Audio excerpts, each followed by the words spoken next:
Higher secondary আৰু matric এই দুয়োটা আচলতে ছাত্ৰ ছাত্ৰীসকলৰ জীৱনৰ দুটা গুৰুত্বপূৰ্ণ পৰীক্ষাৰ দুটা ঢাপ।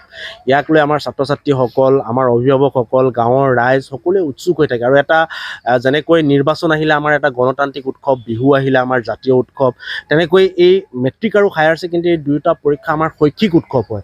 ইয়াত এটা শৈক্ষিক বাতাবৰণে সমগ্ৰ অসমত এটা শৈক্ষিক বাতাবৰণ সৃষ্টি হয়। সেই দুটা দিনত ৰিজাল্ট দিয়া দুয়োটা দিনত অসমত কোনো কথাই আগস্থান নাপায়, কেৱল শৈক্ষিক এটা বাতাবৰণ।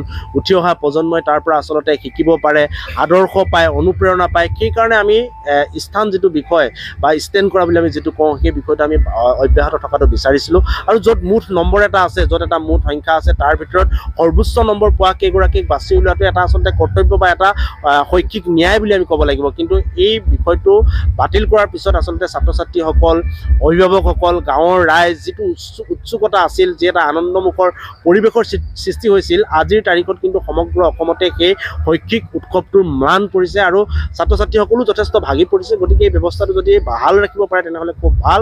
কিন্তু ইয়াৰ লগে লগে বহু আচলতে এই বিষয়বিলাক নাইকিয়া কৰিছে। নতুন শিক্ষানীতিৰ উপৰিও একাংশ ব্যক্তিগত খণ্ডৰ বিদ্যালয়ে শিক্ষাক যিটো বেপাৰলৈ ৰূপান্তৰ কৰিছে, তেখেতসকলে বিভিন্ন ধৰণেৰে ষ্টেণ্ড কৰা ছাত্ৰ ছাত্ৰীসকলক বিজ্ঞাপনৰ আকাৰেৰে তেখেতসকলৰ নিজৰ শৈক্ষিক যিটো ব্যৱসায়, সেই ব্যৱসায়টোক আগবঢ়াই লৈ যাবৰ কাৰণে বিভিন্ন সময়ত চিন্তা চৰ্চা কৰাৰ কাৰণেও ইয়াৰ ধনাত্মক বা ঋণাত্মক প্ৰতিক্ৰিয়াসমূহ পৰিছে। গতিকে যিসকলে শৈক্ষিক বেপাৰ কৰিছিল সেইসকলৰ কাৰণে হয়তো এই বিষয়টো এতিয়া নাইকিয়া হৈছে। কিন্তু দৰাচলতে গাঁৱৰ ৰাইজে, অভিভাৱকে, ছাত্ৰ ছাত্ৰীসকলে এই স্থান বিষয়টো উঠাই দিয়াটোত তেখেতসকল মৰ্মাহত হৈছে আৰু শৈক্ষিক পৰিৱেশটো নিশ্চিতভাৱে ম্লান পৰিছে।